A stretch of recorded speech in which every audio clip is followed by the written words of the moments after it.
जो packaging, marketing और प्रसंस्करण की जो प्रक्रियाएं हैं वो बड़े शहरों में वो बड़े मिलर लोग करते हैं। तो जी। क्यों ना हम उसको गांव में करें। गांव आधारित ही प्रसंस्करण करेंगे, गांव आधारित ही मूल्यवर्धन करेंगे, जी। गांव आधारित ही पैकेजिंग, गांव हम्म। आधारित मार्केटिंग और सीधा उत्पादक से उपभोक्ता का जुड़ाव।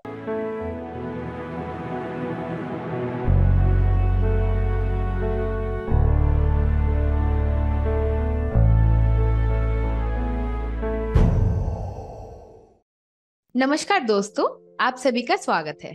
आज हमारे चैनल में हम एक ऐसे संस्था के बारे में बात करेंगे जो गांव के महिलाओं को स्वनिर्भर बनाने के लिए गांव में उत्पादन होने वाली मिलेट की प्रोसेसिंग प्लांट बनाकर दिए हैं और उनको उनमें ट्रेनिंग भी दे रहे हैं।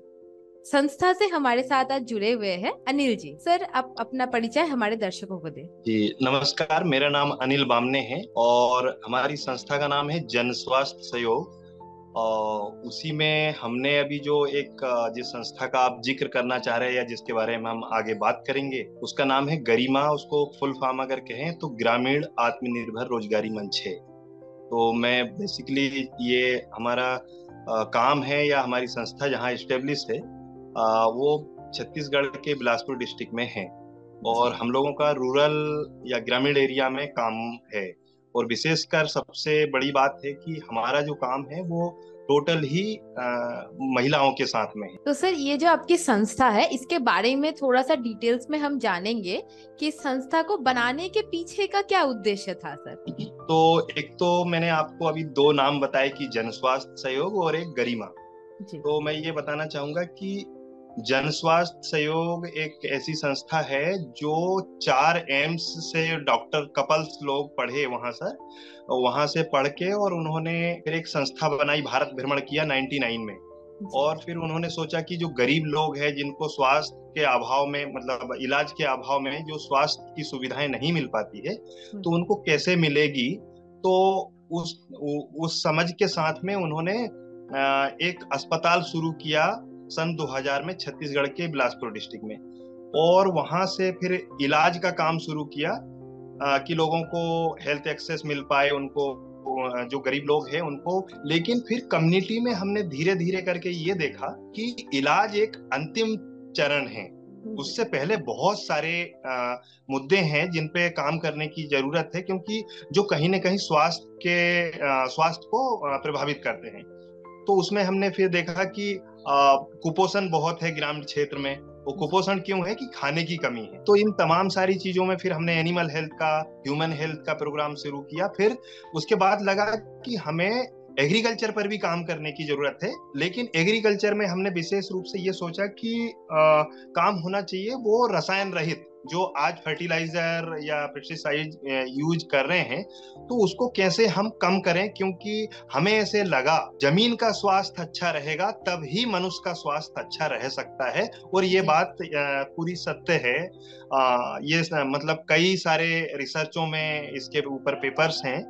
तो ऐसे धीरे से शुरुआत हुई और हमने बिलासपुर डिस्ट्रिक्ट में शुरुआत की। उसके बाद में फिर एक डिस्ट्रिक्ट और नया बना, मुंगेली करके, छत्तीसगढ़ जी। का। तो 2 जिलों में 72 गांव में हमारी संस्था काम कर रही है। और इलाज के साथ साथ एग्रीकल्चर है, नॉन कम्युनिकेबल डिसीज है, इस तरीके की बीमारियों पर भी काम करते करते फिर हमने ये देखा, पाया गया कि बहुत सारे जो गरीब लोग हैं उनको अस्पताल तक आने के लिए भी पैसे नहीं।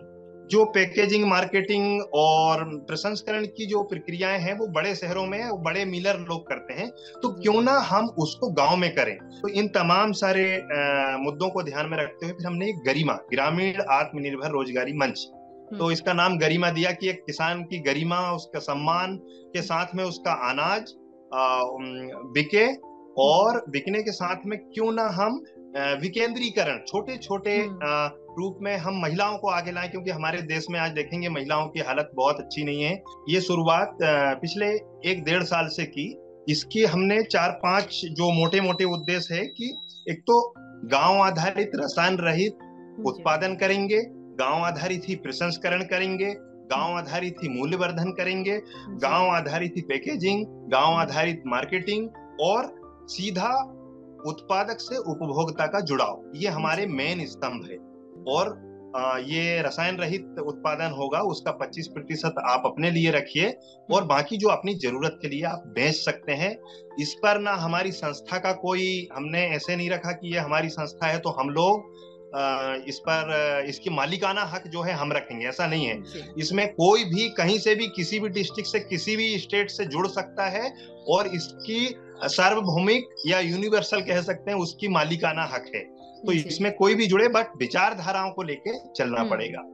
तो इस तरीके से हमने इसकी शुरुआत की। तो ये प्रोसेसिंग यूनिट बनाने से किसान भाइयों को या महिलाओं को क्या बेनिफिट मिल रहा है सर? तो जो महिलाएं घर में बैठ के, जैसे अब पति की बोलेंगे तो पति बोलेंगे भाई महिला तो का काम है चूल्हा फूकने का, खाना बनाने का, बच्चों की रखवाली करने का। जी। तो उनके जो काम की जो वैल्यू है वो कभी हमारे समाज ने उनको आंका नहीं। हमने देखा कि महिलाओं को आगे लाने की जरूरत है। जब महिला के हाथ में पैसा आएगा, जब महिला खुद काम करेगी तो महिलाओं की वैल्यू समाज को समझ आएगी। और ये हमने करके दिखाया है, साबित करके दिखाया कि महिलाओं के हाथ में पैसे आने लगे तो उसकी घर में बड़ी इज्जत बढ़ गई, उसको लोग सम्मान देने लगे। वो घर से नहीं निकलती थी, आज वो मार्केटिंग के लिए निकलती। तो सर आपके द्वारा बनाए गए जो प्रोसेसिंग प्लांट्स है उनमें हम ये जानना चाहेंगे कि कौन से फसलों का प्रोसेसिंग करते हैं सर? एक तो है कि हम लोग का जो ध्येय है या उद्देश्य है वो है परंपरागत बीज संरक्षण और संवर्धन करना। कोदो, कुटकी, सवा, कंगनी, छोटी कंगनी, इस प्रकार के 5 मिलेट्स की प्रोसेसिंग हम कर रहे हैं और एक ही मशीन में हो जाती है। इस जो मशीन हमने लगाई है उसमें 3 प्रकार की मशीनें आती है। डी स्टोनर जिसमें पत्थर साफ किया जाता है, एक ग्रेडर होता है जिसमें छोटे बड़े अनाजों को ग्रेडिंग कर दिया जाता है, डी हस्किंग जिसमें उसका छिलका उतार दिया जाता है। सबसे बड़ी बात है कि हमारी जो मशीन है वो अनपॉलिश्ड कोदो कुटकी का चावल निकालती है। अच्छा। तो जिसमें फाइबर, जिसको हम पोषण की बात कर रहे हैं, तो फाइबर रहेगा तो पोषण मिलेगा, तो फाइबर युक्त ही चावल निकलता है। और उसकी जो मार्केटिंग है, अभी बहुत ही अच्छी बात है कि छत्तीसगढ़ गवर्नमेंट एमएसपी घोषित कर दिया है मिलेट्स का। तो कोदो, कुटकी और रागी 3 चीज का किया है अभी तक। तो सर इसको जैसे राइस का ऑल्टरनेट कहा जाता है ना, तो इसके बारे में हमें बताइए सर। देखिए, पहले तो एक भ्रम और ये है, मिथ है कि इसको शुगर पेशेंट ही खाएंगे तो इसमें डायबिटीज वाले पेशेंट को ही खाना चाहिए या हाइपरटेंशन वाले पेशेंटों को खाना चाहिए। ऐसा बिल्कुल नहीं है। जो ज्यादा शुगर बनती है हमारे शरीर में, जब हम खाना खाते हैं तो शुगर बनता है, ग्लूकोज बनता है जी।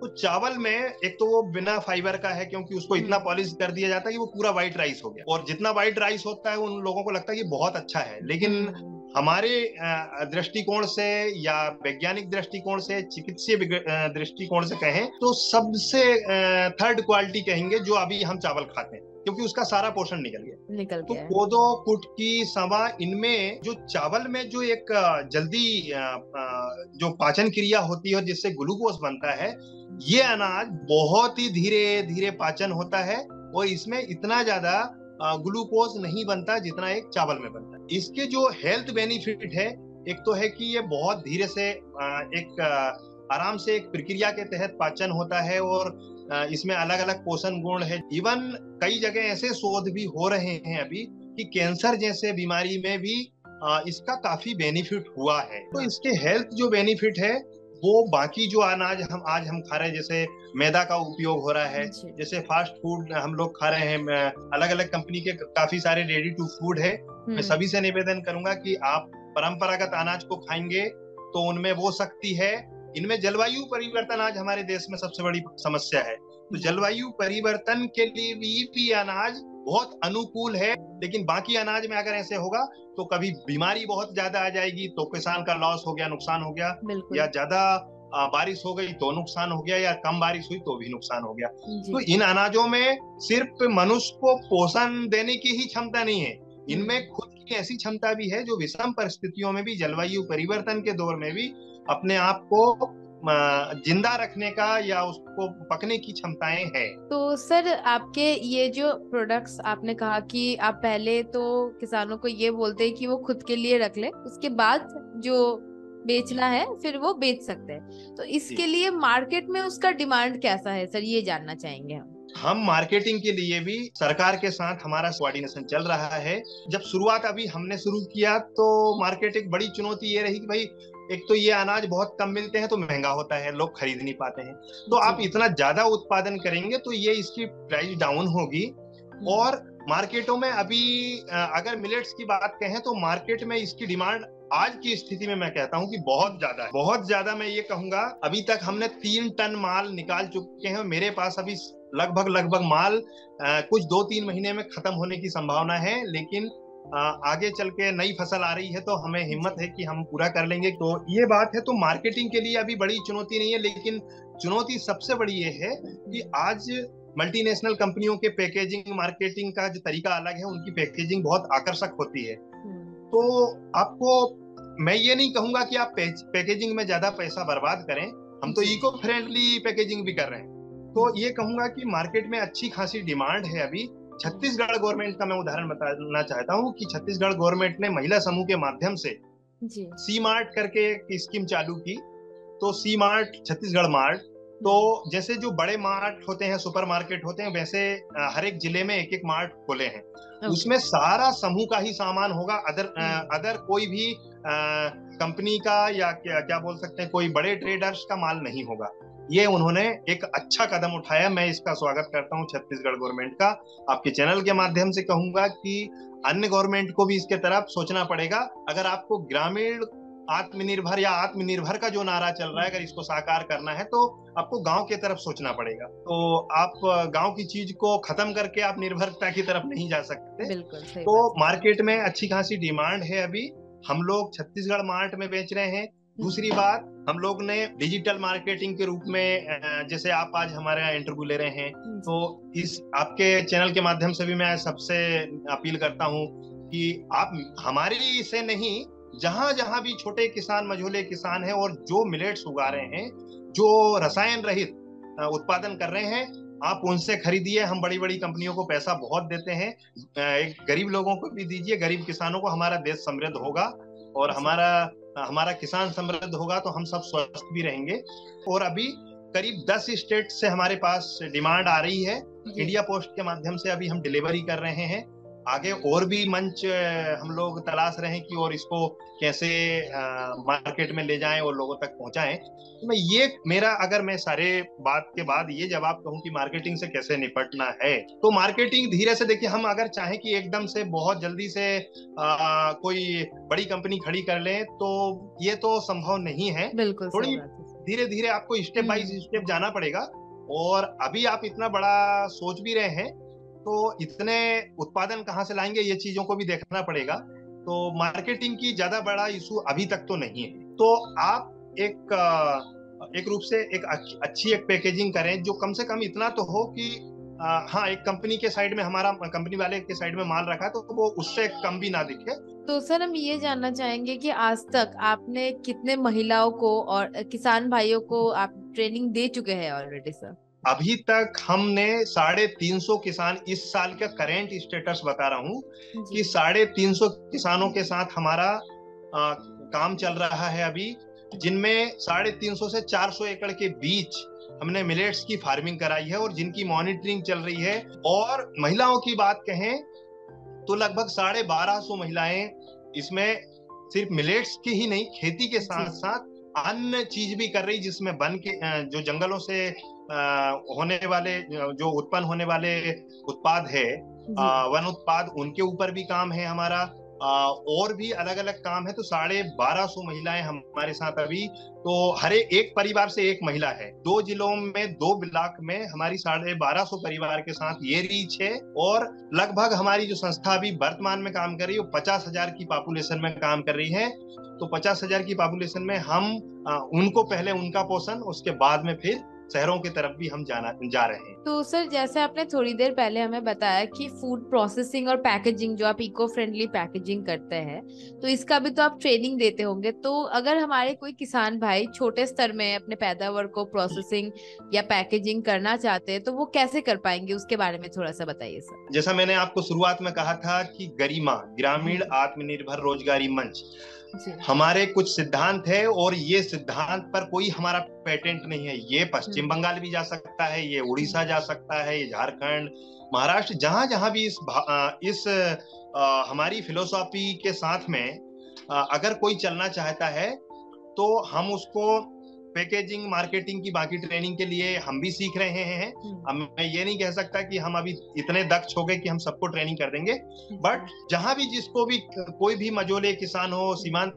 किसान हो, उनको अगर जरूरत होगी तो हम पैकेजिंग मार्केटिंग सारी चीजों में उनकी मदद करेंगे। और वो हमसे हमारे फोन नंबर पर मैं अपना नंबर भी दे दूंगा, आप अपने चैनल पर डाल सकते हैं, तो उस नंबर पर वो कभी भी एनी टाइम कभी भी संपर्क कर सकते हैं हम उनको। अगर फिजिकली संभव होगा तो फिजिकली जाकर ट्रेनिंग करना वो भी करेंगे, और अगर किसी को फोन पे हो सकता है या जैसे भी जो भी संभव होगा, हर संभव हम प्रयास करेंगे कि किसानों की मदद हो, और इस विचारधारा के साथ में ज्यादा से ज्यादा हम आगे बढ़े तो किसानों को इसका फायदा मिलेगा और हमारा देश स्वस्थ होगा। तो सर, आपने अभी जो अपना एक पूरा सेटअप तैयार कर लिया है, तो ऐसा सेटअप तैयार करने में कितने इन्वेस्टमेंट की आवश्यकता आपको हुई थी सर? हम लोगों की शुरू से ही ये अवधारणा रही है कि कोई भी बड़ा सेटअप हम नहीं करेंगे और बड़ा इन्वेस्टमेंट नहीं करेंगे, क्योंकि हम किसी से इसके लिए ज्यादा फंडिंग नहीं ले रहे हैं जी। छोटी मोटी फंडिंग अगर कहीं से मिल भी रही है तो हम उससे ही कर रहे हैं। तो इसमें जो अभी अगर मैं करेंट मिलेट मशीन की बात करूं, अगर उस सेटअप की बात करूं, तो उस सेटअप में हमको लगभग 3.5 से 4.25 लाख खर्चा आया है। ये हमने AID करके एक फंडिंग एजेंसी है, तो उनसे हमने फंडिंग कराई थी, और ये हमने इसलिए कराई कि हम पहले एक डेमोन्स्ट्रेशन करेंगे। तो आप बताइए कि ये जो प्रोसेसिंग होता है, फूड प्रोसेसिंग और प्रोडक्ट बनाने तक का जो जर्नी होता है, इसमें मशीन का कितना योगदान रहता है सर? जैसे आटा है, आप रागी आटा बेच रहे तो रागी को प्रोसेस करने की जरूरत नहीं होती, उसको सीधा काटा और उसके दाने निकाले, आप पिसाई कर दो, उसका पैकेट बना दो। अब उसकी पैकेजिंग की मशीन हमने पहले 1200 रुपए की एक मशीन थी पैकेजिंग करने की, उससे हम कर रहे थे। फिर अभी एक बैंड सीलर के नाम से आती है, वो 20,000 के आसपास की मशीन आती है, तो उससे आप पैकेजिंग कर सकते हैं। तो उस तरीके से आप लेवलिंग पैकेजिंग कर सकते हैं, और मैनुअली काम भी काफी सारा होता है, क्योंकि पैकेजिंग करना है तो ऑटोमेटिक पूरी मशीन नहीं होती है, आपको मैनुअली भी करना पड़ेगा। तो सर, आपके इस संस्था के बारे में अब हम थोड़ा सा आपका फ्यूचर प्लान जान लेंगे कि आगे चल के क्या आपने कोई प्लान बनाया है ताकि और भी महिलाएं और भी किसान आपसे जुड़ सके, उनको थोड़ा सुविधा मिल सके सर? तो फ्यूचर प्लान यही है कि जो गरिमा ग्रामीण आत्मनिर्भर रोजगारी मंच है, ये कोई संस्था नहीं है, इसमें सबका सब जुड़ सकते हैं, कोई भी कहीं भी जुड़ सकता है, ना इसमें हमारी कोई फ्रेंचाइजी है, ना कोई हमारा इसमें किसी तरीके का हम कोई उनसे फीस लेने वाले हैं, ऐसा कुछ नहीं है। बस अगर वो हमारी फिलोसॉफी पर चलते हैं तो हम उनको हर तरीके का मदद करेंगे, अलग अलग स्टेटों में मदद करेंगे। जैसे हमसे वो जुड़ेंगे, मान लो उनके पास अगर मिलेट्स अभी नहीं है तो वो हम उनको डिलीवर करा सकते हैं कहीं से, लेकिन शर्त वही होगी कि जो किसान लगाएगा वही जुड़ेगा, क्योंकि पहली शर्त है हमारी। उसके बाद हम आगे देखेंगे कि आगे हमें कैसे करना है, क्योंकि हम ट्रेडर नहीं बनना चाहते। तो इस रूप में है, तो वो हमसे जुड़ सकते हैं, और जुड़ने के साथ साथ वो उन्हें जहां भी मार्केटिंग में या अदर चीजों में दिक्कत आ रही है तो वो हमसे बात कर सकते हैं, और हम भी सीख रहे हैं, हम भी कोई लोगों से सीख रहे हैं बस। लेकिन एक चीज रखे कि व्यक्ति को स्वस्थ पोषण कैसे मिलेगा, रसायन रहित हो, इसमें कोई इस तरीके का लाभ लालच लोभ नहीं होना चाहिए कि ठीक है मैंने केमिकल मिला दिया, चुपचाप से चोरी से उसको कर दूं और फिर दे दूं, ये इस तरीके का ना करें। सबसे निवेदन है, हम अच्छा खाएंगे, स्वस्थ रहेंगे, हमारी जमीन स्वस्थ होगी, अच्छी पैदावार होगी। बहुत बहुत धन्यवाद सर, आपने एक बहुत ही अच्छा मुहिम को लेकर आप आगे बढ़ रहे हैं। हम ये आशा करेंगे कि भविष्य में आप ऐसे भी और महिलाओं को और किसान भाइयों को और भी सुविधा दे पाए, ऐसे ही उनको एक इनकम भी इंडिपेंडेंट बना रहे हैं, उनका स्वास्थ्य भी देख रहे हैं। और टूल्स विला टीम की ओर से आपके फ्यूचर गोल्स के लिए हमारी तरफ से बहुत बहुत शुभकामनाएं सर। Thank you ma'am. मैं आपके दर्शक से निवेदन करता हूं कि आपके चैनल को सब्सक्राइब करें, और भी जो ऐसे मोटिवेशनल वीडियो है जो गरीबों के हित में आप लोग काम कर रहे हैं, आपके चैनल को, आपकी पूरी टीम को मेरे तरफ से, मेरी संस्था परिवार की तरफ से बहुत बहुत आभार, जो आपने मुझे ये अवसर दिया। हमारी संस्था की या हमारी जो गांव की एक जो आवाज है उसके लिए आपने मंच दिया, और लोगों तक पहुंचाने का, ये संचार के माध्यम से आपने ये प्रयास किया, इसके लिए मैं कृतज्ञ हूँ और बहुत बहुत आभार व्यक्त करता हूँ। इस वीडियो को और भी ऐसे वीडियो को ज्यादा से ज्यादा लोगों तक पहुंचाएं, तो उतना ही गरीब लोगों का, हमारे किसानों का हित होगा और हमारा बिल्कुल। देश समृद्ध देश बनेगा, हमारा देश महान बनेगा। हमारे देश का किसान, हमारे देश का गरीब आदमी के हाथ में पैसे आएंगे, वो अच्छे पोषण में रहेंगे, जिससे शहर का पोषण भी, क्योंकि शहर के व्यक्ति कोई अपने आप से अनाज नहीं उगाते, हमारे बिल्कुल। किसान के माध्यम से ही वहां जाता है। तो ज्यादा जी। से ज्यादा किसान और गरीब लोगों के हित में इसको करेंगे, उतना ही ज्यादा सबको रोजगार मिलेगा। हमें कहीं जाने की जरूरत नहीं है, हमारे देश में वो कैपेबिलिटी है जो हम सब मिलके कर सकते हैं। बहुत बहुत धन्यवाद आपका। जी सर, धन्यवाद।